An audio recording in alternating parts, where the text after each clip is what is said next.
दोस्तों, क्या आप डर का मजा लेना चाहते हैं? हमारी हॉरर कहानी आपको झकझोर देगी, दिल की धड़कन बढ़ा देगी। अगर आप सच में डर को महसूस करना चाहते हैं, तो अभी हमारे चैनल को सब्सक्राइब करें। हर नए वीडियो में आपको मिलेगा डर का नया अंदाज, रोमांच और रोमांटिक ट्विस्ट। और हाँ, बेल आइकन दबाना मत भूलिए, ताकि डर की ये दुनिया आपके पास हर समय पहुंचे। डर के इस सफर में हम आपके साथ हैं। आइए मिलकर बनाते हैं हर कहानी को डरावना और रोमांचक। अभी सब्सक्राइब करें और डर को करीब से महसूस करें। मानसरोवर झील और राक्षस ताल दोनों तिब्बत के कैलाश पर्वत के पास स्थित प्रमुख झीलें हैं, जिन्हें हिंदू, बौद्ध और जैन धर्मों में अत्यंत महत्वपूर्ण धार्मिक स्थान माना जाता है। दोनों झीलें करीब स्थित हैं, परंतु उनका धर्म, पर्यावरण, इतिहास और धार्मिक महत्व बिल्कुल भिन्न है। यहाँ विस्तार से दोनों झीलों की भौगोलिक संरचना, पौराणिक कथा, धार्मिक विश्वास और सांस्कृतिक महत्व की तुलना दी गई है। मानसरोवर झील तिब्बत के नगारी क्षेत्र में समुद्र तल से लगभग 4,556 मीटर की ऊंचाई पर स्थित है। इसका क्षेत्रफल लगभग 320 वर्ग किलोमीटर और परिधि लगभग 88 किलोमीटर है।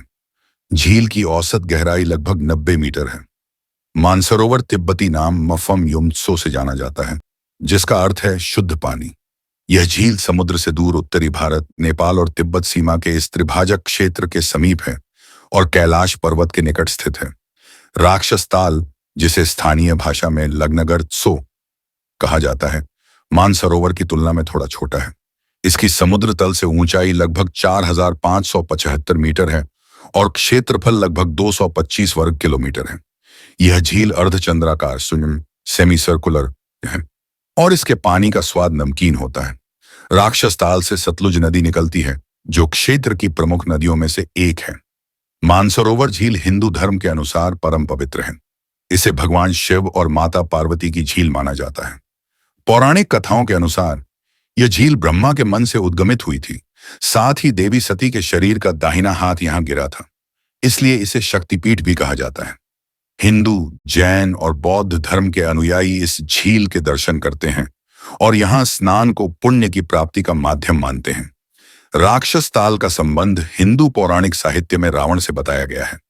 कहा जाता है कि लंका के राक्षस राजा रावण ने यहीं स्नान किया था और तपस्या की थी। इस कारण इसे राक्षस ताल या रावण ताल भी कहते हैं। धार्मिक दृष्टि से इसे मानसरोवर के विपरीत अपवित्र माना जाता है और यहाँ स्नान पर मत दिया गया है।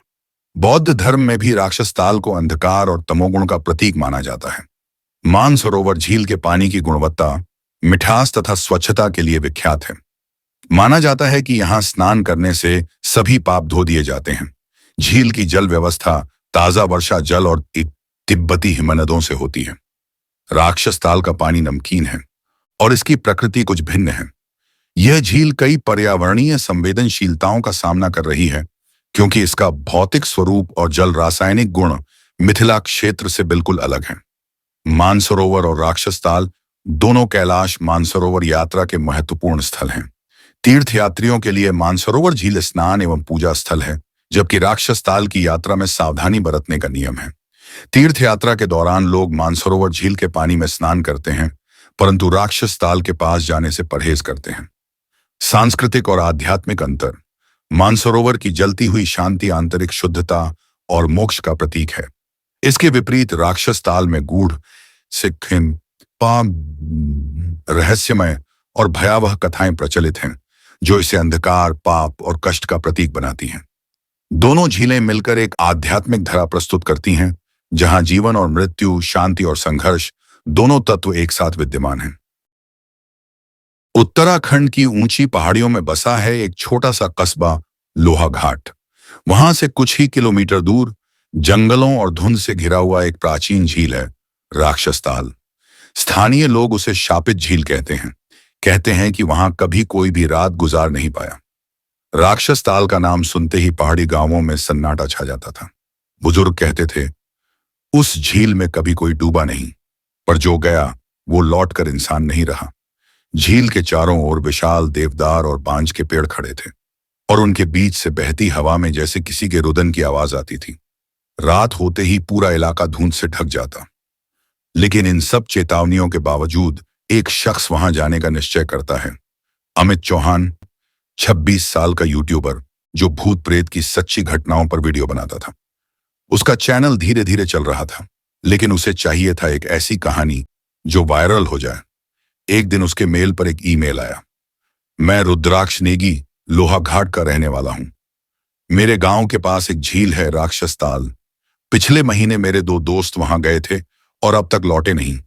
अगर आपको सच्ची कहानी चाहिए तो यहां आइए, लेकिन सावधान रहिए, यह झील इंसान को बुलाती नहीं, निगल जाती है। अमित ने मेल पढ़ा और मुस्कुराया।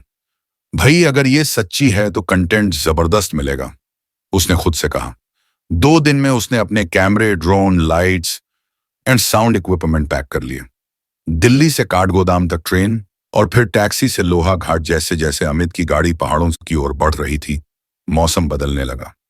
सड़कें संकरी, पेड़ों की शाखाएं सड़क के ऊपर झुकी और हवा में नमी के साथ एक अजीब सी गंध थी, गीले मिट्टी में सड़ी हुई लाशों जैसी। ड्राइवर स्थानीय था, नाम था हरक सिंह। उसने पूछा, साहब कहां तक जाना है? राक्षस ताल, अमित ने कहा। ड्राइवर ने झट से ब्रेक लगाया। क्या कहा आपने? राक्षस ताल? हाँ, वही झील। वहां शूट करना है। माफ कीजिए साहब, मैं उस रास्ते पर नहीं जाता। वहां रात को किसी की चीखें सुनाई देती हैं। अमित ने हंसते हुए कहा, आप डरते हैं क्या भूत प्रेत से? भूत से नहीं साहब, वहां जो है वो भूत नहीं है।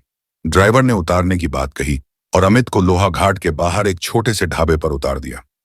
वहां से उसे एक स्थानीय गाइड मिल गया, विजेंद्र नाम का, जो साहसी और थोड़ा लालची था। गांव में जब अमित ने झील का नाम लिया, सबकी आंखों में ही एक सा डर दिखा। एक बुजुर्ग औरत ने कहा, बेटा, उस झील के नीचे कोई राक्षस बंधा है। राजा के समय में तांत्रिकों ने उसे झील में बांधा था। जो वहां जाता है उसकी आत्मा उसी में खिंच जाती है। अमित ने कैमरा ऑन किया और सब रिकॉर्ड कर लिया। उसे लगा, वाह, कितना रियल फुटेज मिलेगा। शाम ढलने लगी थी जब विजेंद्र और अमित जंगल से होते हुए झील तक पहुंचे। रास्ता सुनसान, हर तरफ सिर्फ झींगुरों की आवाज। जैसे ही उन्होंने झील देखी, दोनों ठिठक गए। झील काली थी, इतनी काली कि उसमें आसमान का रंग भी दिखाई नहीं दे रहा था, और झील के बीच में कुछ हिल रहा था, जैसे पानी के अंदर कोई सांस ले रहा हो। विजेंद्र बोला, चलो साहब, जल्दी शूट कर लो और निकलते हैं। थोड़ा और रुकते हैं, अमित बोला। सूरज डूबने वाला है, गोल्डन शॉट मिलेगा। कैमरा ऑन हुआ, ड्रोन उड़ाया गया। ड्रोन झील के ऊपर मंडरा रहा था, तभी मॉनिटर पर एक परछाई दिखाई दी, लंबी, काली, इंसान जैसी, मगर इंसान नहीं। अमित ने सोचा शायद कोई पेड़ का साया है, पर विजेंद्र कांप उठा। साहब, ये क्या है? अचानक ड्रोन का सिग्नल बंद हो गया और उसी पल झील से गुर्राने की आवाज आई, जैसे कोई बहुत गहरे पानी में से गरज रहा हो। हवा अचानक तेज हो गई, पेड़ हिलने लगे और धुंध छा गई। विजेंद्र चिल्लाया, साहब भागो! लेकिन अमित कैमरा नहीं छोड़ा। वह बोलता रहा, दोस्तों, ये है राक्षस ताल और शायद यहां कुछ है।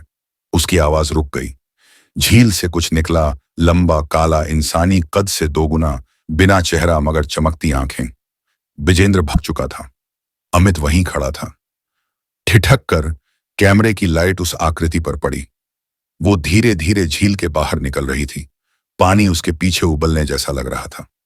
फिर कैमरे का रिकॉर्डिंग अचानक बंद। रात बीत चुकी थी। अगली सुबह गांव के लोगों ने सुना कि विजेंद्र अकेला लौटा है, हांफता हुआ, चेहरा नीला पड़ा हुआ। उसके कपड़े कीचड़ और झील की बदबू से सने थे। जब उससे पूछा गया कि अमित कहाँ है, तो वो सिर्फ एक ही बात दोहराता रहा, झील ने उसे खींच लिया, झील ने उसे खा लिया। गांव वाले घबरा गए। पुलिस को खबर दी गई, लेकिन कोई भी जवान उस जंगल में जाने को तैयार नहीं हुआ। तभी लोहाघाट थाने से एक सब इंस्पेक्टर भेजा गया, अजय बिष्ट। अजय खुद पहाड़ी था और उसे इन भूत प्रेत वाली बातों पर भरोसा नहीं था। अजय अपने 3 कांस्टेबलों और विजेंद्र को लेकर झील की ओर निकला। सूरज की रोशनी पेड़ों के बीच से छनकर आ रही थी, पर जंगल का माहौल अजीब था। हर ओर सन्नाटा और गंध, जैसे किसी सड़ी हुई चीज की। जब वे झील के किनारे पहुंचे तो सबसे पहले जो चीज मिली वो थी अमित का कैमरा। कैमरा टूटा हुआ था, पर मेमोरी कार्ड सही था। विजेंद्र कांपते हुए बोला, यही था साहब, यही जगह। झील में से कुछ निकला था, कसम से मैंने अपनी आंखों से देखा था। अजय ने झील की तरफ देखा। पानी शांत था, मगर अजीब ढंग से काला और ठंडा। उन्होंने कहा, तुम्हारा दोस्त शायद फिसल कर गिर गया होगा, कोई राक्षस वाक्षस नहीं होता। लेकिन तभी कांस्टेबल मनीष चिल्लाया, सर! झील के किनारे मिट्टी में किसी के पैर के निशान थे। मानव पैर नहीं, बल्कि कुछ और, चौड़े, लंबे और उंगलियों जैसी आकृति वाली रेखाएं। अजय झुंझला गया। किसी जानवर के होंगे, लेकिन मन ही मन उसके शरीर में सिहरन दौड़ गई थी। शाम तक वे सब वापस लौटे और थाना पहुंचे। अजय ने अमित का कैमरा चालू किया और मेमोरी कार्ड से वीडियो निकाली। स्क्रीन पर झील का फुटेज चल रहा था। अमित हंसते हुए बोल रहा था, दोस्तों, मैं यहां राक्षस ताल पर हूं और लोग कहते हैं यहां कुछ है। चलिए देखते हैं सच्चाई क्या है। फिर दृश्य बदलता है। ड्रोन झील के ऊपर उड़ रहा है। सब कुछ सामान्य लगता है जब तक कि कैमरे में कुछ नहीं दिखता। अचानक झील के बीच में लहर उठती है, फिर एक काली परछाई और स्क्रीन डिस्टॉर्ट हो जाती है। उसके बाद सिर्फ अमित की आवाज सुनाई देती है, कौन है वहां? विजेंद्र, इंद्र, क्या तूने देखा? वो क्या है? और वीडियो यहीं बंद हो जाती है। थाने में सबके रोंगटे खड़े हो गए। कांस्टेबल ने डरते हुए कहा, सर, ये चीज इंसान नहीं थी। अजय ने कैमरा बंद किया, गहरी सांस ली और बोला, जो भी है, कल सुबह फिर झील चलेंगे। रात को अजय के कमरे में एक दस्तक हुई। दरवाजे पर वही लड़का खड़ा था जिसने ईमेल भेजा था, रुद्राक्ष नेगी। वह दुबला, पीला और डरा हुआ था। आप ही अजय सर हैं? अमित भाई को आप ढूंढ रहे हैं? हाँ, तुम कौन? मैंने ही उसे बुलाया था, पर मुझे लगा वो नहीं आएगा। अजय ने पूछा, ये झील का चक्कर क्या है? सच सच बताओ। रुद्राक्ष ने कांपते हुए कहा, झील के नीचे कुछ है साहब। कोई आत्मा नहीं, कोई दैत्य है। कहते हैं पांडवों के समय यहां एक राक्षस मारा गया था और उसका शरीर यहीं झील में गाड़ दिया गया था। हर 100 साल में उसका श्राप जागता है। अजय ने तिरस्कार से कहा, यह सब कहानियां हैं। रुद्राक्ष ने कहा, नहीं सर, 3 महीने पहले मेरे 2 दोस्त वहां गए थे और उनकी लाशें आज तक नहीं मिली। उसकी आंखों से आंसू बह निकले। अजय के अंदर कुछ टूट गया। अब यह मामला सिर्फ गुमशुदगी का नहीं था। उसी रात जब अजय अपने टेंट में था, बाहर अचानक हवा तेज हुई। पत्तियां उड़ने लगी और झील की दिशा से गुर्राने की आवाज आई। कुत्ते भौंकने लगे। कांस्टेबल मनीष बाहर भागा। सर, झील की तरफ कुछ चल रहा है। अजय टॉर्च लेकर दौड़ा। झील के किनारे कुछ हलचल थी। पानी उबल रहा था, जैसे किसी बड़े बुलबुले के नीचे कुछ जिंदा हो। फिर उन्होंने देखा, पानी के ऊपर किसी का सिर उभर रहा है। काले बाल, सफेद चेहरा और खाली आंखें। अजय ने टॉर्च फेंक दी और उसका शरीर जम गया। वो अमित था, लेकिन उसका चेहरा इंसान का नहीं रह गया था। आधा सड़ा हुआ, आंखें सफेद और होंठों पर झील की काई चिपकी हुई। वह धीरे धीरे झील से बाहर आ रहा था। उसके पीछे वही परछाई थी जो वीडियो में दिखी थी। अजय ने पिस्तौल निकाली, मगर उसकी उंगलियां कांप रही थीं। अमित की आवाज आई, सर, मैंने कहा था ना, यह झील इंसान को नहीं छोड़ती। फिर झील से वो परछाई बाहर निकली। राक्षसी आकृति, बिना चेहरा, मगर उसके अंदर सैकड़ों आवाजें, जैसे किसी ने 100 आत्माएं उसमें कैद कर रखी हों। अजय ने गोली चलाई धाएं, लेकिन गोली उसके पार निकल गई। वो चीज हवा में बिखरती हुई फिर से झील में समा गई। अमित की लाश भी उसके साथ अंदर खिंच गई। छपाक, और झील फिर शांत हो गई। सुबह जब सब लोग झील पहुंचे तो वहां सिर्फ अमित का कैमरा और उसका ड्रोन पड़ा था। अजय ने सब कुछ सील किया और झील के चारों ओर चौकी लगाने का आदेश दिया। लेकिन उस रात गांव में किसी ने एक आवाज सुनी, झील की तरफ से आती हुई, मैं लौटूंगा अगली आत्मा के लिए। रात बीत चुकी थी, पर अजय बिश्त की आंखों से नींद गायब थी। वो टेंट में बैठा अमित की कैमरा फुटेज बार बार देख रहा था। हर बार वही दृश्य, झील, काला पानी और वो छाया जो धीरे धीरे आकार लेती दिखती थी। अजय का मन अब डगमगाने लगा था। वो जो कुछ भी देख चुका था उसे कल्पना नहीं कह सकता था। वो असली था, उस झील में कुछ था। अगली सुबह अजय ने गांव के प्रधान को बुलाया। वह बूढ़ा व्यक्ति था, गोविंद सिंह नेगी। उसकी आंखों में सैकड़ों कहानियां छिपी थीं। बाबा, अजय ने कहा, इस झील के बारे में आप क्या जानते हैं? गोविंद सिंह ने एक लंबी सांस ली और धीरे से बोला, बेटा, राक्षस ताल कोई साधारण झील नहीं है। यह उस पाप की निशानी है जो इस धरती पर कभी हुआ था। अजय ने नोटबुक खोली। बताइए, बूढ़े ने कहा। लगभग 500 साल पहले यहां राजा भीमदेव का शासन था। वह युद्ध में विजयी राजा था, पर घमंड से भरा हुआ। एक दिन उसने अपने राज्य में एक तांत्रिक को बुलाया। कालाग्रिनाथ नाम था उसका। वह कहता था कि वह मृत आत्माओं को बुला सकता है और देवताओं को अपने वश में कर सकता है। अजय ध्यान से सुन रहा था। तांत्रिक ने कहा कि अगर झील के देवता को बलि दी जाए तो राजा को अमरता मिलेगी। राजा ने अपने सैनिकों से कहा, देवता को लाओ। पर वहां देवता नहीं बल्कि एक राक्षस बंधा था, वो जिसे कालाग्रिनाथ ने खुद अपने पापों से जन्म दिया था।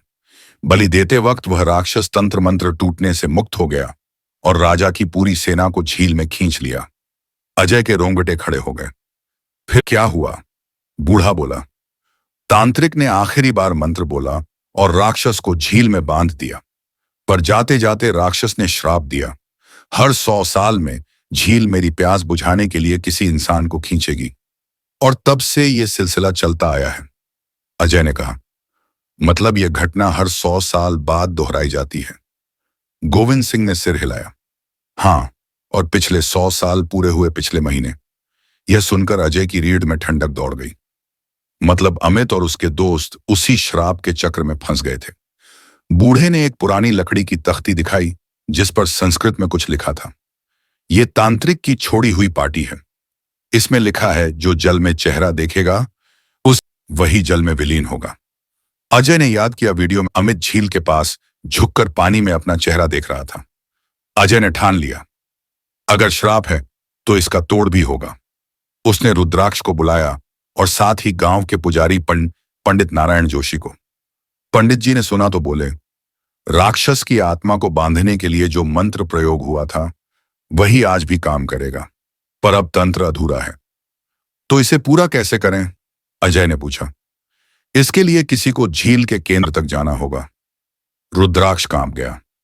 वो मौत है सर, वहां जाना मतलब अपनी आत्मा दांव पर लगाना। अजय बोला, किसी को तो करना ही होगा। अगर ये राक्षस नहीं रुका तो पूरा गांव निगल जाएगा।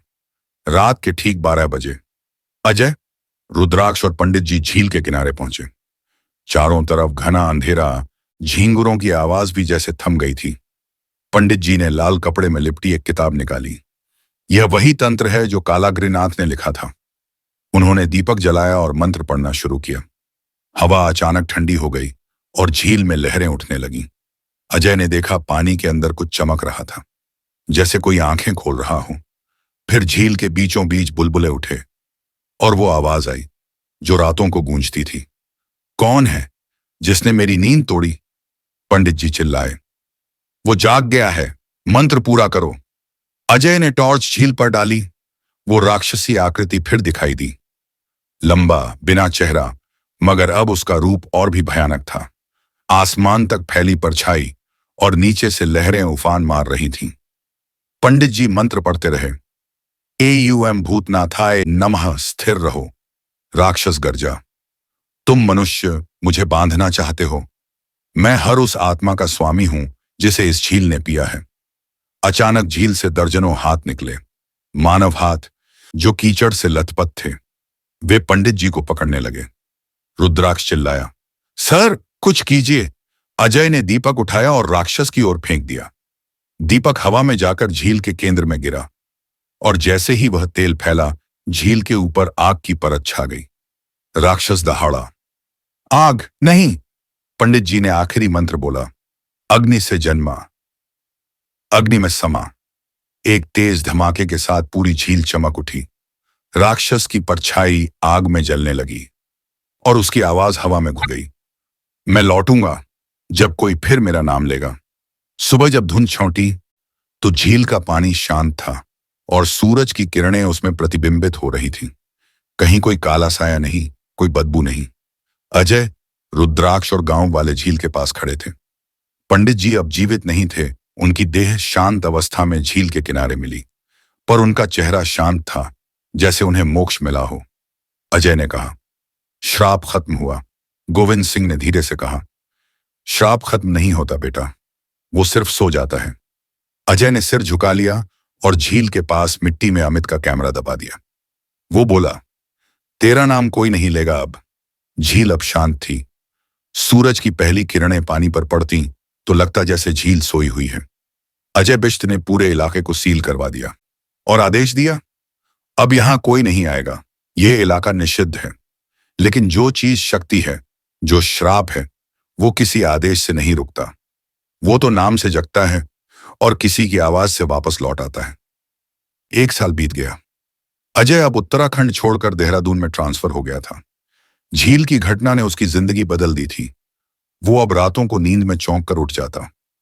कभी उसे लगता कोई उसे देख रहा है, कभी सुनाई देता, सर, मैंने कहा था ये झील इंसान को नहीं छोड़ती। वो आवाज अमित की थी। हर बार जब वो दर्पण या किसी पानी के गिलास में अपना चेहरा देखता तो उसे कुछ पल के लिए लगता कि उसकी आंखों में कोई और झांक रहा है। वो डरकर गिलास गिरा देता। उसने डॉक्टर से कहा, मुझे झील के पानी की गंध अब भी आती है, जबकि मैं मीलों दूर हूं। डॉक्टर ने कहा, वो सिर्फ आपका भ्रम है सर। लेकिन जो श्राप होता है वो भ्रम नहीं, अनुबंध होता है। दिल्ली में एक यूट्यूबर था, रोहित कुमार। अमित की गुमशुदगी की खबर सुनने के बाद वो उसके चैनल को फॉलो करने लगा था। एक दिन उसे अमित के चैनल पर एक पुराना वीडियो मिला, राक्षस ताल कमिंग सून। वीडियो अधूरा था लेकिन व्यूज लाखों में थे। कमेंट्स में लोग लिख रहे थे, कहते हैं जिसने ये वीडियो पूरा देखा उसने रात में किसी को अपने पीछे महसूस किया। किसी ने बताया ये वीडियो श्रापित है। रोहित को यह सब मार्केटिंग स्टंट लगा। वो बोला, बस यही कंटेंट है जो चैनल को वायरल करेगा। उसने अपने कैमरे उठाए और उत्तराखंड के लिए टिकट बुक की। लोहाघाट पहुंचकर रोहित ने गांव में पूछा, राक्षस ताल का रास्ता किधर है? गांव वाले सन्न रह गए। एक बूढ़ी औरत ने कहा, बेटा, वहां तो अब कोई नहीं जाता। पिछले साल वहां आग लगी थी। रोहित हंस पड़ा। आग? झील में? वो बोला, मैं कैमरे में सच्चाई दिखाऊंगा। वो अकेला निकल पड़ा जंगल के रास्ते, उसी जगह से जहां कभी अमित गया था। हवा भारी थी, पेड़ों में सरसराहट थी और झील के किनारे वही टूटी हुई निषिद्ध क्षेत्र की तख्ती पड़ी थी। जैसे ही रोहित ने झील देखी, उसे अजीब सा खींचाव महसूस हुआ। वो कैमरा ऑन करता गया, बोलता गया, दोस्तों, ये वही झील है जहां अमित चौहान गुम हो गया था। लोग कहते हैं यहां राक्षस रहता है, लेकिन मैं दिखाऊंगा कि यह सिर्फ अफवाह है। झील में हल्की लहर उठी। पानी के बीचों बीच कुछ चमका। शायद रोहित का कैमरा लाइट परावर्तित हो गया था। पर अचानक पानी के अंदर से एक बुलबुला फूटा और किसी की हंसी गूंज उठी। हाँ हाँ हाँ, फिर से कोई आ गया। रोहित रुक गया। कौन है वहां? कोई जवाब नहीं। उसने कैमरा झील की ओर घुमाया। फ्रेम में कुछ नहीं था, पर जब उसने मॉनिटर देखा, वहां एक परछाई थी, काली, लंबी और उसकी आंखों से सीधे झील की ओर इशारा करती हुई। अचानक हवा रुक गई, सन्नाटा छा गया। झील से धीरे धीरे कुछ बाहर आया। सिर पर पानी टपकता, चेहरे पर कीचड़ छिपका हुआ। वो था अमित चौहान। रोहित का मुंह खुला का खुला रह गया। अमित भाई, आप जिंदा हैं? अमित मुस्कुराया, पर वो मुस्कान इंसान की नहीं थी। उसके मुंह से पानी टपक रहा था और आवाज गहरी, खोखली थी। मैं जिंदा नहीं, जागा हूं। रोहित पीछे हटने लगा, लेकिन झील के चारों ओर कीचड़ में हाथ निकलने लगे।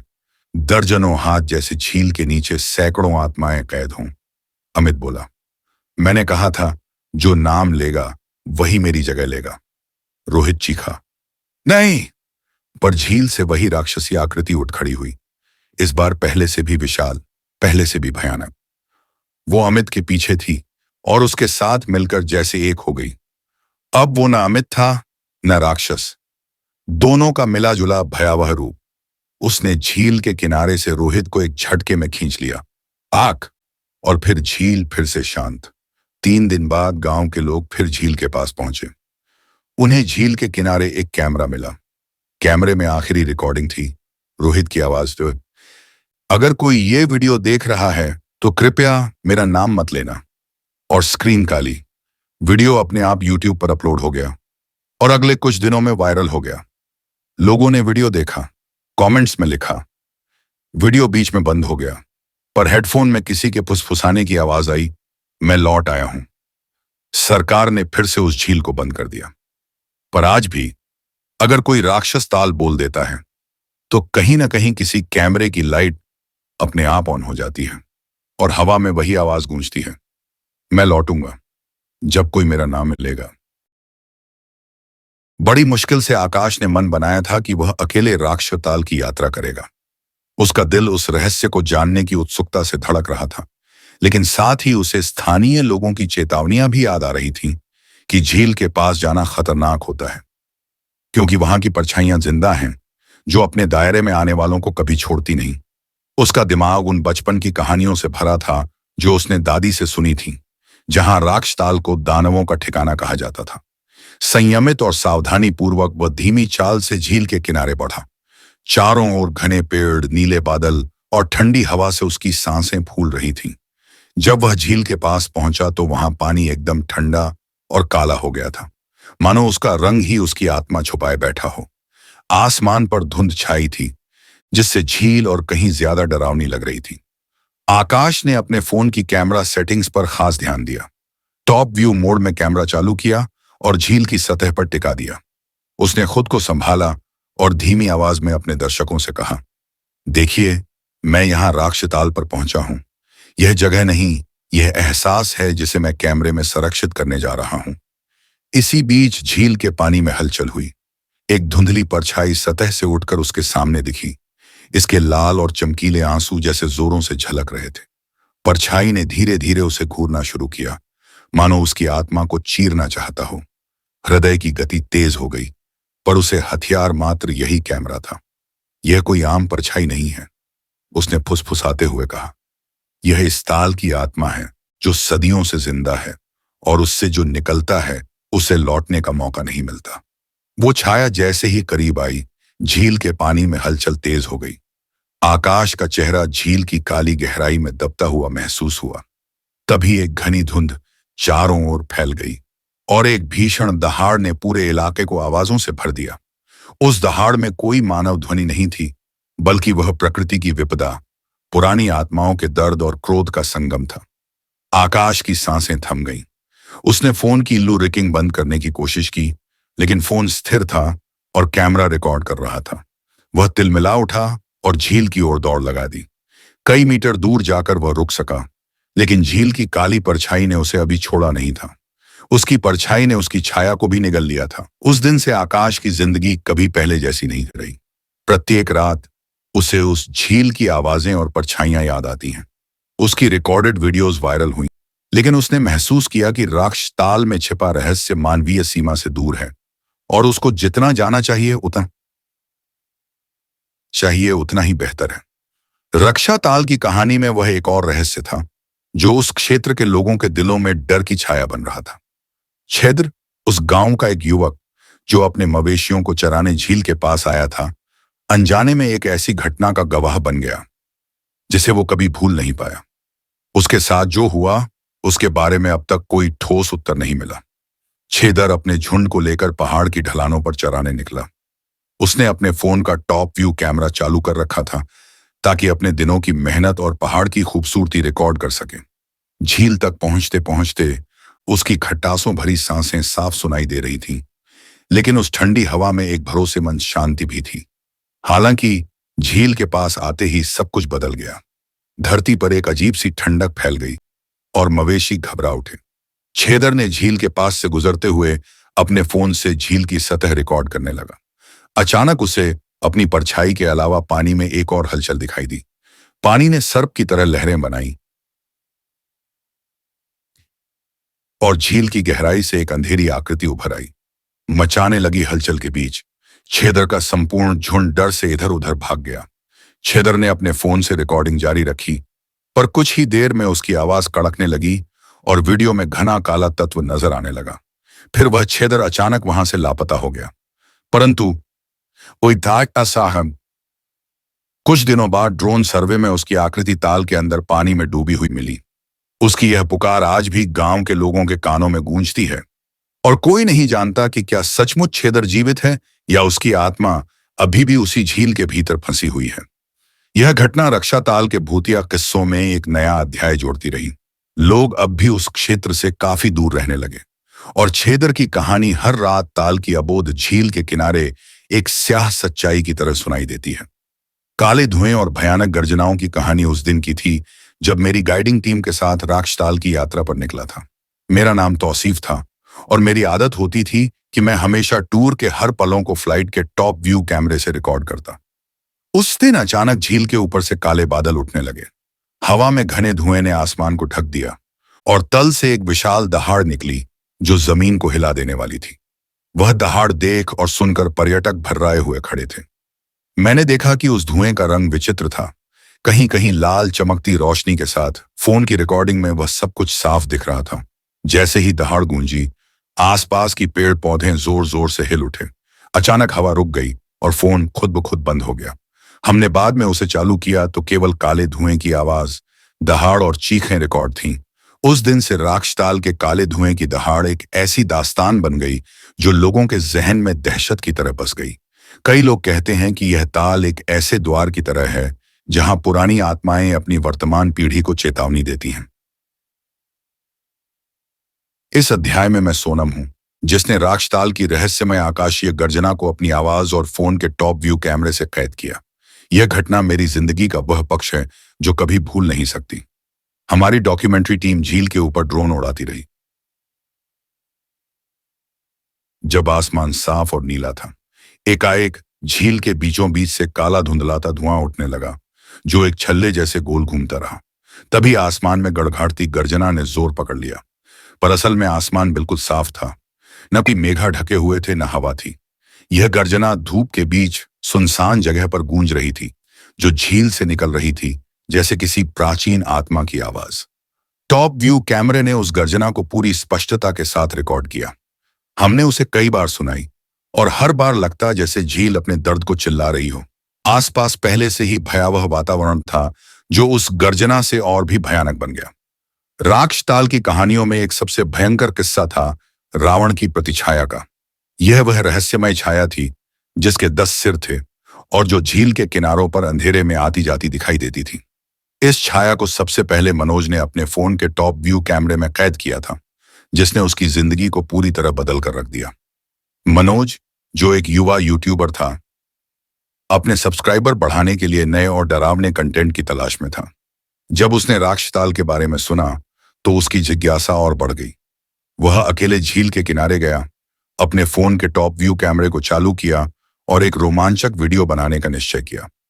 जैसे ही वह झील के करीब पहुंचा, फोन में उसने देखा कि उसकी छवि के पीछे एक काली विशाल परछाई मौजूद है, जो एक सामान्य इंसान की नहीं बल्कि 10 सिरों वाले महाकाय राक्षस की तरह थी। वह छाया धीरे धीरे उसके करीब आती रही और उसकी आंखें लाल चमक रही थीं। मनोज का दिल जोर जोर से धड़क रहा था, पर उसने हिम्मत नहीं हारी। वह लगातार शूट करता रहा और उसकी आवाज कांप रही थी। वह महसूस कर रहा था कि यह छाया उसे निगल जाए, परंतु वह भागा नहीं, क्योंकि वह जानना चाहता था कि इस छाया की असलियत क्या है। उस रात वीडियो वायरल हो गया और मनोज के सब्सक्राइबर तेजी से बढ़ने लगे। परंतु मनोज के लिए यह कहानी बस एक वीडियो से कहीं ज्यादा भर थी। वह छाया मनोज की नींदों में आ गई, उसकी आवाज कानों में गूंजने लगी, उसकी जिंदगी का हिस्सा बन गई। यह जानकर हर कोई डर गया कि राक्षताल की वह छाया केवल एक मिथक नहीं बल्कि सच में जिंदा और खतरनाक है। मनोज की कहानी ने सबको डर और विश्वास के बीच की खाई में धकेल दिया। गंगा चूनली, जो राक्षताल और मानसरोवर को जोड़ती थी, वहां छुपा था एक और रहस्य।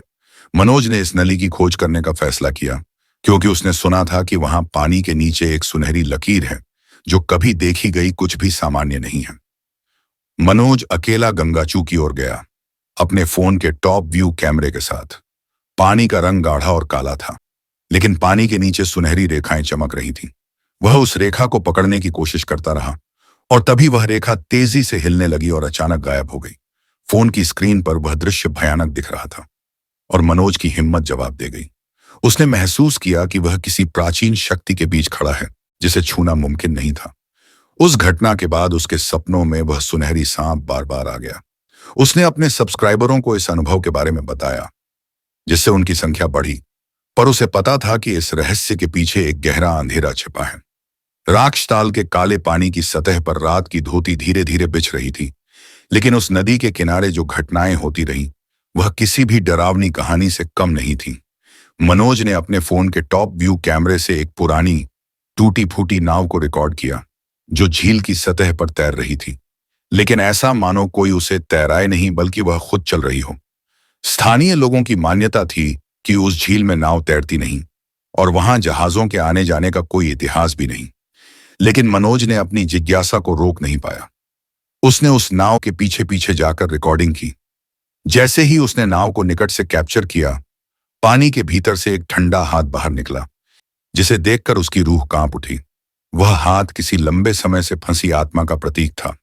उसने महसूस किया कि झील में न केवल पानी है, बल्कि वे आत्माएं भी हैं जो अपनी मुक्ति की अलख जलाए हुए हैं। इस घटना के बाद मनोज की नींद उड़ गई। वह रात दिन उस हाथ और नाव की छवि से घिरा रहा। वह डर रहा था कि कहीं वह आत्माएं उसे भी ताल के नीचे खींच न लें।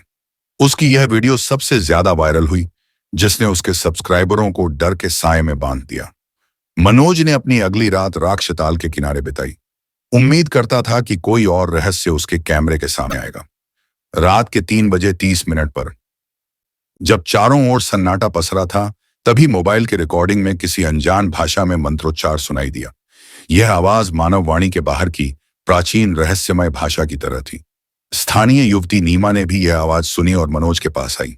उसने बताया कि झील की आत्माएं इतनी गहरी होती हैं कि वे केवल उम्मीद की दुनिया में नहीं, असली दुनिया में भी अस्तित्व रखती हैं, और यह आवाज दिन और रात अनगिनत आत्माओं की पुकार है। मनोज ने इस रिकॉर्डिंग को कई विशेषज्ञों को सुनाया, लेकिन किसी को इसका जवाब नहीं मिला। सब सहम गए कि राक्षताल की आत्माएं सचमुच जीवित हैं और उनकी आवाज सुन पाना इस क्षेत्र की सबसे भयानक अनुभूति है। ठंड की सर्द हवाओं के बीच मनोज ने देखा कि झील का पानी बर्फ की चादर में लिपटा हुआ था, पर पानी के नीचे सांस लेने जैसी हलचल थी। उसने टॉप व्यू कैमरा लगाकर पूरी घटना रिकॉर्ड की।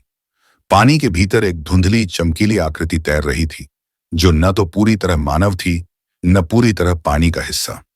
यह घटना मनोज के लिए सबसे भयानक थी, क्योंकि उसने महसूस किया कि राक्षताल में कोई पारलौकिक जीव मौजूद है, जो अपनी सांसों से पूरी झील को जीवन देता है।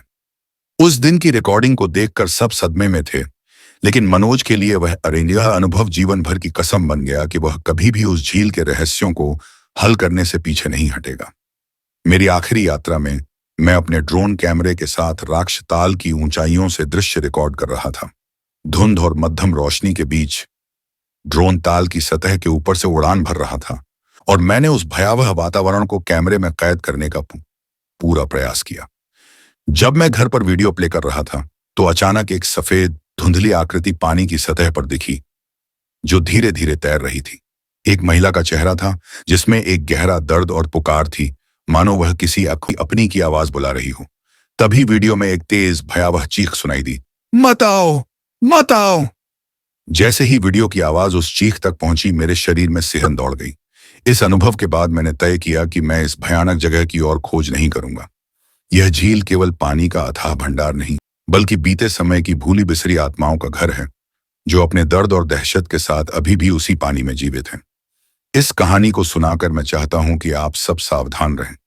यदि आप कभी राक्षतालों के पास जाएं, तो याद रखें कि यह सिर्फ एक तालाब नहीं, कि अदृश्य शक्तियों और आत्माओं की भूमि है। रात के 12:30 बजे होंगे। हवा की सिहरन हड्डियों तक उतर रही थी। अमन और विक्रम ने झील के किनारे छोटी सी झोपड़ी में अलाव जलाया हुआ था। आसमान में बादल ऐसे तैर रहे थे जैसे किसी ने राख फैला दी हो। चारों ओर बस वही एक आवाज, हवा की, जो झील के पानी से टकराकर लौट रही थी। विक्रम ने थरथराती आवाज में कहा, अमन, हमें सुबह होते ही यहां से निकल जाना चाहिए। कुछ ठीक नहीं लग रहा। अमन ने सिर हिलाया, लेकिन उसकी नजर झील के पार किसी पर अटक गई। देख, वहां।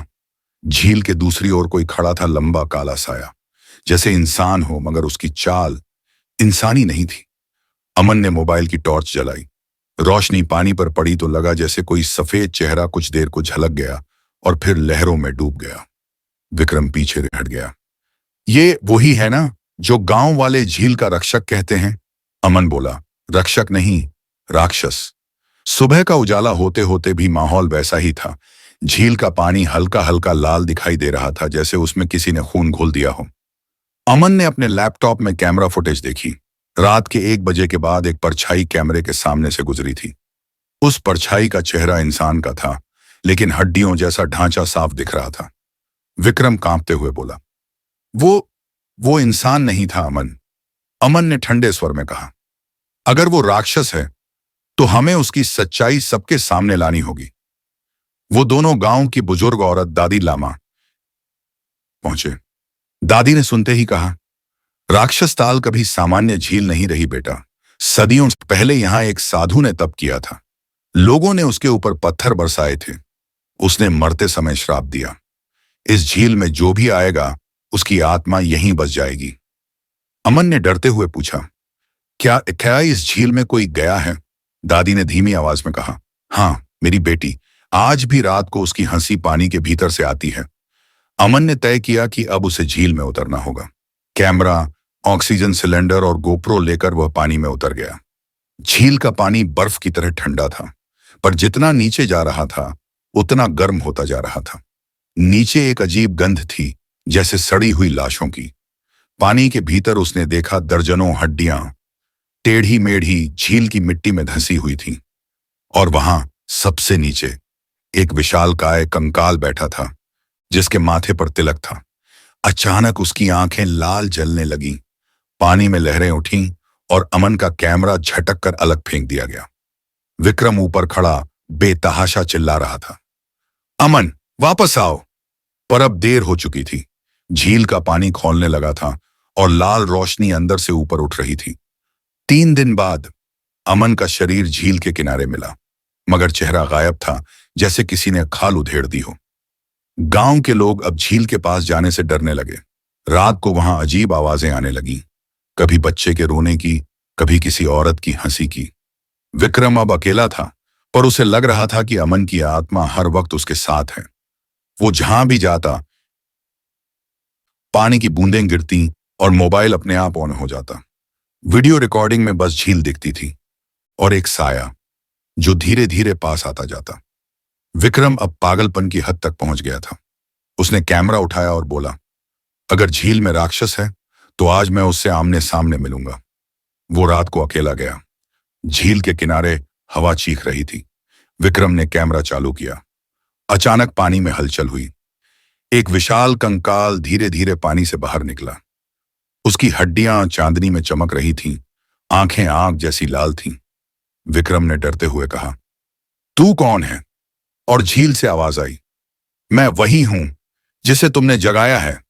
उसके बाद विक्रम की चीख पूरी घाटी में गूंज उठी। अगली सुबह पुलिस ने झील के पास कैमरा पाया, पर उसमें जो रिकॉर्ड था वो किसी ने नहीं देखा। लोगों ने कहा कि वीडियो देखने के बाद स्क्रीन पर बस धुंध और झील का पानी था, और धीरे धीरे एक चेहरा उभरने लगा था।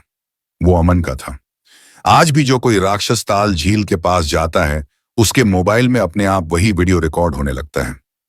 और जब वो लौटता है तो कहता है, झील ने मुझे बुलाया था। कहानी का अंत वही नहीं होता, क्योंकि राक्षस ताल अब भी जागता है। हर अमावस्या को जब झील का पानी लाल हो जाता है और एक नई आत्मा उस झील में समा जाती है।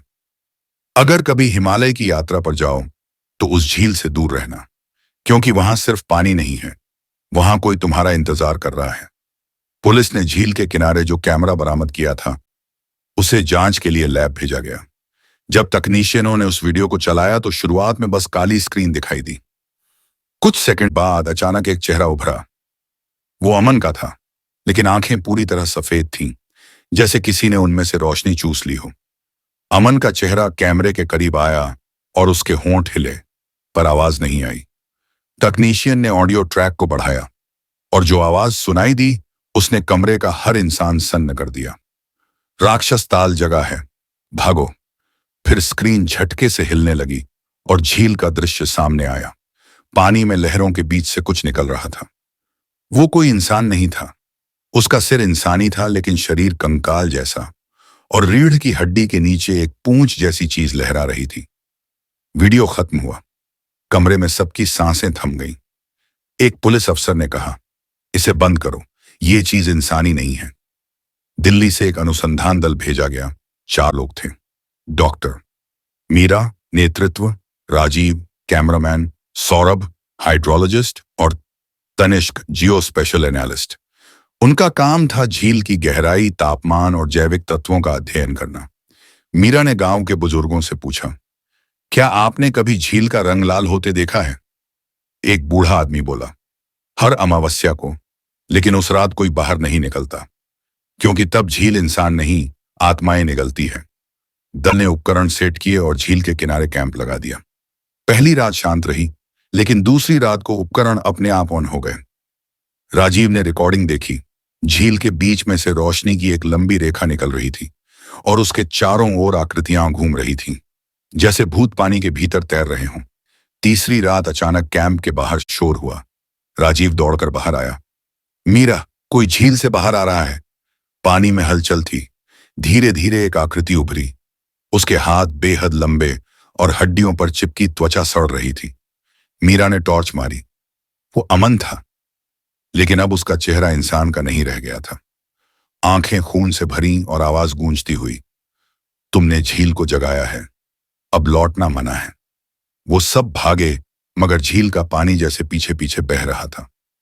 राजीव ने दौड़ते हुए देखा, पानी की लहरें उनके चारों ओर दीवार की तरह उठ रही थीं। एक झटका लगा और राजीव पानी में खिंच गया। उसकी चीखें दूर तक गूंजती रहीं और फिर बस सन्नाटा। अगली सुबह सिर्फ मीरा और सौरभ बचे थे।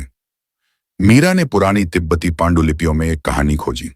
उसमें लिखा था कि हजारों साल पहले राक्षस ताल को महासिद्ध तांत्रिक रुद्राचार्य ने बनाया था।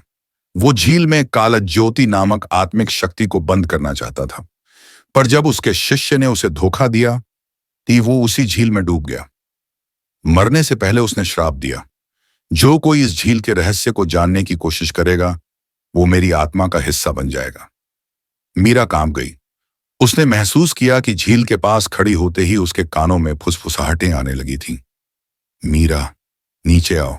सौरभ ने पीछे मुड़कर देखा। मीरा अब वहां नहीं थी।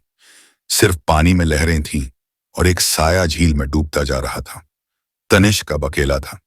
उसने तय किया कि अब वो सब कुछ कैमरे में कैद करेगा और सच दुनिया को दिखाएगा। रात के ठीक 12 बजे उसने कैमरा झील की ओर सेट किया। हवा में ठंड नहीं, जलन थी, जैसे हवा में किसी ने राख घोल दी हो। अचानक झील से आवाज आई, तू भी वही करेगा जो बाकी ने किया। पानी में आग जैसी लाल रोशनी चमकी। उसमें से अमन, राजीव, मीरा, सौरभ सभी निकल आए, लेकिन उनके शरीर अब इंसानों जैसे नहीं थे। आंखें खोखली, चेहरों पर कोई भाव नहीं, बस एक ही सुर में बोले, झील सबको अपना लेती है। तनिष्क पीछे हटने लगा, मगर जमीन गीली थी। उसका पैर फिसला और कैमरा उसके हाथ से छूट गया। आखिरी फुटेज में बस यही दिखा, वो झील की ओर गिर रहा है और चारों आत्माएं उसके ऊपर झुक रही हैं। महीने बाद खोजी टीम भेजी गई। उनको कुछ नहीं मिला, बस एक टूटा हुआ कैमरा और झील के पानी का रंग गहरा काला हो चुका था। कहते हैं हर अमावस्या की रात वहां से चीखें सुनाई देती हैं। कुछ लोगों ने बताया कि झील के बीच एक लाल रोशनी तैरती है जो किसी को पास बुलाती है। अगर कोई उसे छू ले तो वो हमेशा के लिए गायब हो जाता है। आज भी हिमालय के यात्रियों में राक्षस ताल का नाम सुनकर सिहरन दौड़ जाती है। कई साहसी व्लॉगर वहां गए, पर कोई लौटकर वीडियो अपलोड नहीं कर पाया। बस एक ही बात बची है, हर साल झील का पानी कुछ फीट बढ़ जाता है, जैसे वो किसी नई आत्मा की तलाश में हो। सालों बाद एक यूट्यूबर आरव चौहान वहां गया। वो वही कैमरा लेकर लौटा जो कभी अमन का था। उसने कैमरा चालू किया। फुटेज में बस एक झलक थी। अगर तुम ये वीडियो देख रहे हो तो समझो झील अब तुम्हें देख रही है। और फिर स्क्रीन पर सिर्फ झील दिखी, जिसके पानी में उसका खुद का प्रतिबिंब मुस्कुरा रहा था। पर वो मुस्कान उसकी नहीं थी। राक्षस ताल झील अब एक स्थान नहीं, बल्कि एक जीवित आत्मा बन चुकी थी। वो हर उस इंसान को बुलाती है जो डर के पीछे सच खोजता है और फिर उसे हमेशा के लिए पानी में समा लेती है। हिमालय की ऊंचाइयों पर पवित्र कैलाश पर्वत के पास एक झील है जो रहस्यमय और अंधकारमय कहानियों में लिपटी हुई है। राक्षस ताल, दानवों की झील। सदियों से स्थानीय ग्रामीण और चरवाहे इस छूने से डरते हुए आए हैं। वे इस झील के काले ठंडे पानी में छिपे हुए प्रेत आत्माओं और अभिशाप की कहानियां फुसफुसाते हैं। कहानी शुरू होती है एक तीर्थयात्रियों के समूह से जो कैलाश की यात्रा पर निकल रहा था। उसमें से एक युवा आकाश था जो भीषण, उत्सुक और रहस्यमय घटनाओं में गहरी रुचि रखता था। ग्रामीणों की चेतावनियों के बावजूद आकाश राक्षस ताल के पास जाने को बेताब था। उसे विश्वास था कि इस झील के रहस्यों को जानकर वह प्रसिद्धि और आध्यात्मिक ज्ञान प्राप्त करेगा। जब वह और उसका समूह झील के पास पहुंचा तो माहौल अचानक बदल गया। हिमालय की तेज धूप अचानक घने काले बादलों में छुप गई जो कहीं से आए गए थे। झील का जल असामान्य रूप से उथला और तेजी से हिलने लगा और घना धुंध वहां छा गई। झील के किनारे के चरवाहे डर से सहम गए और मंतर पड़ने लगे। आकाश इस सब के बावजूद झील के किनारे पहुंचा। उसने झील के किनारे सूखे हुए जानवरों की हड्डियां देखीं, जो उस झील के भयंकर अभिशाप की गवाही थी। हवा में एक तेज और कड़वी गंध तैर रही थी। आकाश का पानी गहरा काला था, जैसे कोई प्रकाश उसमें प्रतिबिंबित नहीं हो रहा हो। अचानक पानी के भीतर से एक भयंकर छाया उभरी, एक विशालकाय आकृति जिसकी लाल चमकती आंखें भयावह थीं। पहाड़ों में गूंजने वाली उस दहाड़ से धरती कांप उठी और हर कोई डर के मारे कांप उठा। तीर्थयात्री और चरवाहे भागने लगे, पर आकाश पागलों की तरह उस छाया से जकड़ा हुआ था। वह उस दुष्ट शक्ति की ओर निरंतर देखता रहा। जैसे ही वह छाया उसके ऊपर छा गई, चारों ओर का संसार अंधकार में डूब गया। इस प्रकार राक्षस ताल की भूतिया कहानी का आरंभ हुआ। एक प्राचीन अभिशाप, खोई हुई आत्माओं और उन शापित जलधाराओं के रहस्यों की कहानी। हिमालय की ऊंचाई में बसा राक्षस ताल एक ऐसा स्थान है जहां हवा भी डर का साया लिए चलती है। सदियों से वहां की लोक कथाएं और रहस्य किसी दहशत से कम नहीं।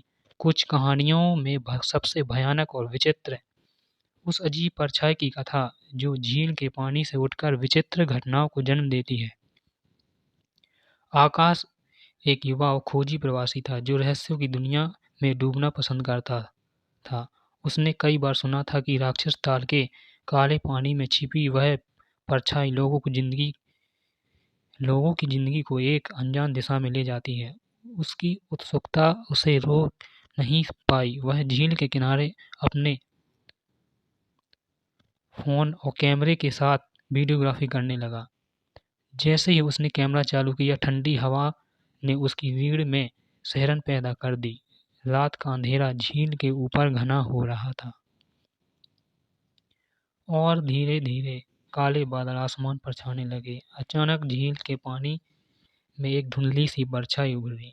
उसने उसकी तरफ बढ़ना शुरू किया। आकाश के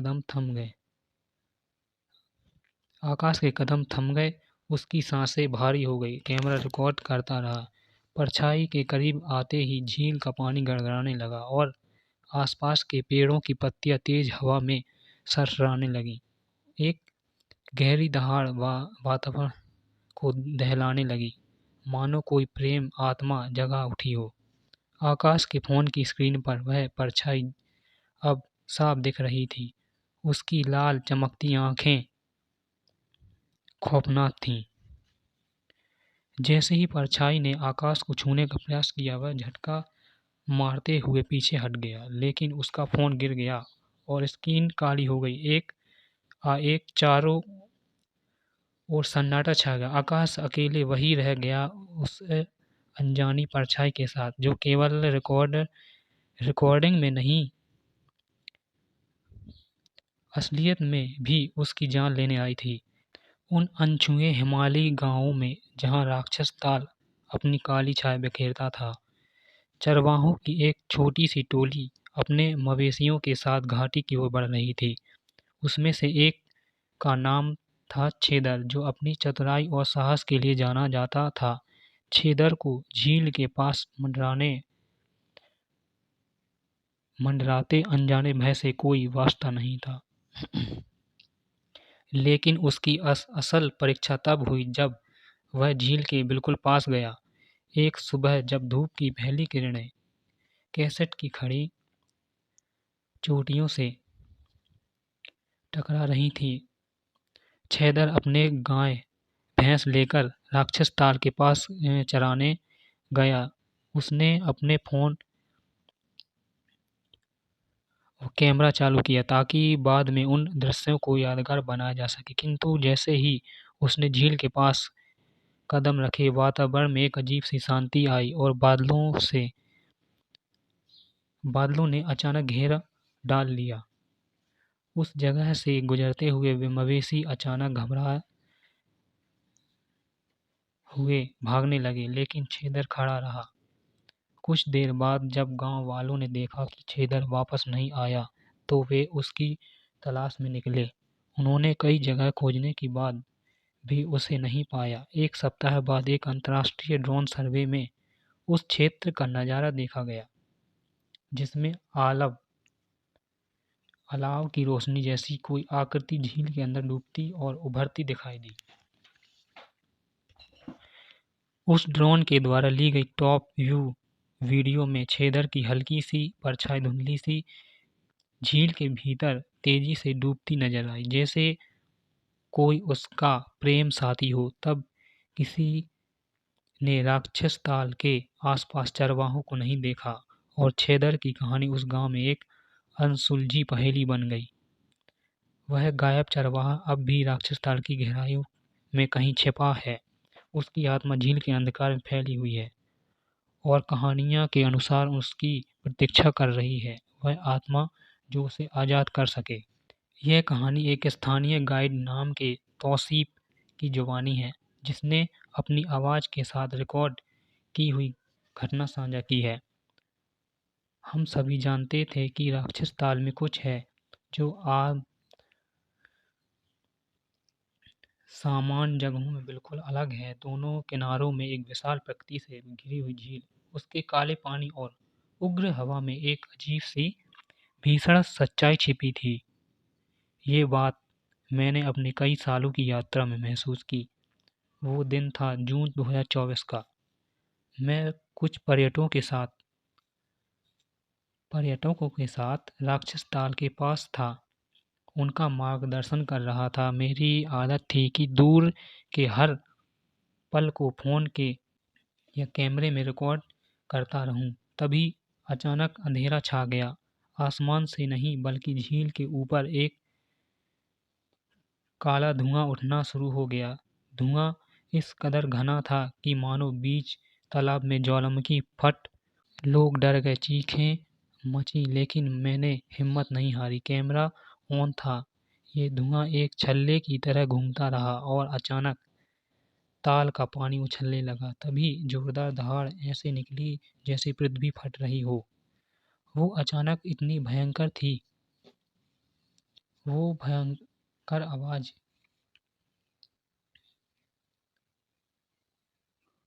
आवाज़ तो बहुत ही भयंकर थी। मेरे साथ आए यह एक नौजवान खड़ा हो गया, जमीन पर गिर पड़ा। हमने झील के उस काले पानी से दूर भागना शुरू किया, लेकिन जब मैंने अपने फ़ोन की रिकॉर्डिंग चेक की तो उस दहाड़ की गूंज के साथ एक काली आकृति पानी की ओर उठ रही थी, जिसके साया ने हर एक आत्मा को दहला दिया। वह आवाज़ और वह काला धुआं आज भी मेरी नींदें उड़ा देता है। उस घटना के बाद मैं कभी भी अकेले उस झील के पास नहीं गया। स्थानीय लोग भी कहते हैं कि रात में उस तालाब से निकली वह दहाड़ राक्षस लोक के आत्मा के शोर की आवाज़ है, जो आज़ाद की पुकार है। यह भयानक अनुभव आज भी राक्षस ताल के इतिहास में जीवित है और जो लोग इसकी सच्चाई के सामना करते हैं उनकी जान को खतरा मंडराता है। यह घटना भी एक वास्तविक यात्री सोनम का खुलासा है, जिसने खुद अपनी खुद अपनी जुबानी बताई है। उसने अपने फ़ोन में यह रिकॉर्ड किया, मैं और मेरी टीम राक्षस ताल की प्राकृतिक सुंदरता की खोज में निकले थे। यह जून का महीना था, मौसम सुहाना था, पर मेरे दिल में एक अजीब बेचैनी थी। हमने झील के ऊपर अपना छोटा सा कैंप लगाया था और मैं अपने फ़ोन से टॉप व्यू वीडियो शूट कर रहा था। अचानक कुछ ऐसा हुआ जो कभी भी नहीं भूल सकता। अचानक झील के बीचों बीच से काला धुआं उठने लगा। यह धुआं आकृतियों में बदलता जा रहा था और हम सब घबरा गए। तभी आसमान में एक गर्जना गूंजने लगी, लेकिन अजीब बात थी कि आसमान साफ था और आज कोई तूफान भी नहीं था। यह गर्जना ऐसी थी कि ठंडक सी फैल गई हो। मेरे फ़ोन की रिकॉर्डिंग में वह गर्जना बिल्कुल स्पष्ट सुनाई देती है। ऐसा लगता है जैसे झील खुद रो रही हो या किसी वज्रपात की तैयारी कर रही हो। उस समय एकाएक आसपास तीर तिस्तर बदलने लगे और हम भागकर अपने कैंप में घुस गए। हमारी टीम में कई लोग बहादुर हैं, पर उस गर्जना की आवाज़ सुनकर एकदम शांत हो गए। हमने तय किया कि वह झील किसी रहस्यमय शक्ति से जुड़ी है और अपने गुस्से में प्रकट होती है। उस दिन के बाद मैंने अपने वीडियो कई बार देखा, पर हर बार वो गर्जन सुनकर मन काँप उठता है। यह अनुभव हमें लगातार याद दिलाता है कि राक्षस ताल सिर्फ एक झील नहीं, बल्कि एक विस्मयकारी अज्ञात आत्मा का घर है, जो उस भयावह गर्जना को सुनता है। उसकी जिंदगी पहले जैसी नहीं रही। यह पूरे कहानी का केंद्र बिंदु है, जहां एक नए सब्सक्राइबर, जिसका नाम क्रमशः मनोज है, अपने अनुभव से कहानी आगे बढ़ाता है।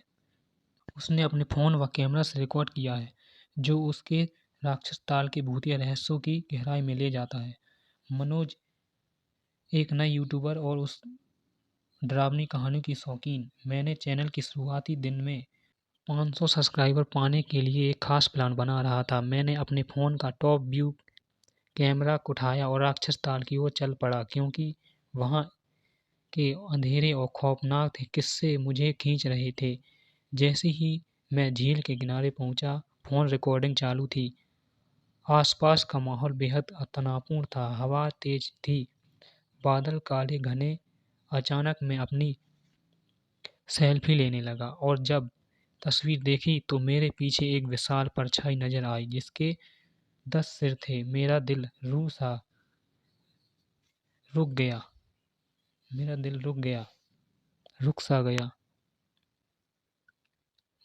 रुक सा गया।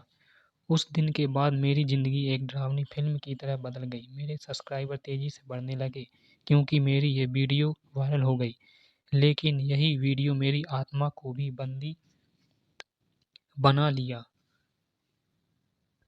रात को जब मैं सोता तो उन 10 सिर वाले की छाया की आवाज़ें कानों में गूंजने लगती।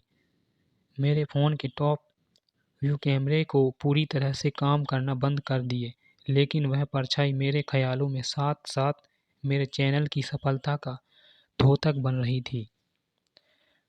मैं अब जानता हूँ कि यहाँ की कहानियाँ केवल डराने के लिए नहीं, बल्कि सच में किसी के जीवन को बदल देने के लिए होती हैं। मेरे कुछ ही दिनों में 500 सब्सक्राइबर पूरे हो गए, लेकिन मैंने एक कीमती चीज़ खो दी, अपनी शांति। यदि आप भी मेरी जैसी हिम्मत करते हैं तो राक्षस ताल जाएं, इस झील की परछाई से मिलें, लेकिन सावधान रहें। यहाँ कुछ ऐसा है जो केवल देखने नहीं दिया जाता।